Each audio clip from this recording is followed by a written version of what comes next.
Lady super star Nayanthara ఇటీవల చేసిన comments ఇప్పుడు సోషల్ మీడియాలో వైరల్ అవుతున్నాయి. తెలుగులో తనకు అత్యంత స్పెషల్ హీరో ఎవరు అంటే వెంటనే వెంకటేష్ పేరు చెప్పింది నయన్. ఆయనతో కలిసి పనిచేయడం అంటే ఫ్యామిలీతో ఉన్నట్టే అనిపిస్తుందని చెప్పి ఆసక్తికర వ్యాఖ్యలు చేసింది. నయనతార మాట్లాడుతూ వెంకటేష్ తన తొలి తెలుగు హీరో అని, లక్ష్మి, తులసి సినిమాల సమయంలో ఆయన ఎంతో ఆదరణగా చూసుకున్నారని తెలిపింది.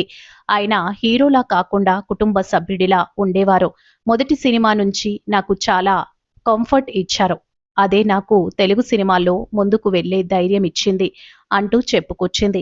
అలాగే దర్శకుడు వివి వినాయక్‌తో పాటు మొత్తం టీమ్ తనను ఎంతో సపోర్ట్ చేసిందని గుర్తు చేసుకుంది. ఇక ప్రస్తుతం నయనతార తమిళంలో వరుస సినిమాలతో బిజీగా ఉండగా ఇటీవల చిరంజీవి, అనిల్ రావిపూడి కాంబోలో వచ్చిన సినిమాలో కూడా నటించింది. మరోవైపు నిర్మాతగా కూడా రాణిస్తుంది. ప్రస్తుతం వెంకటేష్ గురించి నయన్ చేసిన ఈ కామెంట్స్ సోషల్ మీడియాలో వైరల్ అవుతున్నాయి.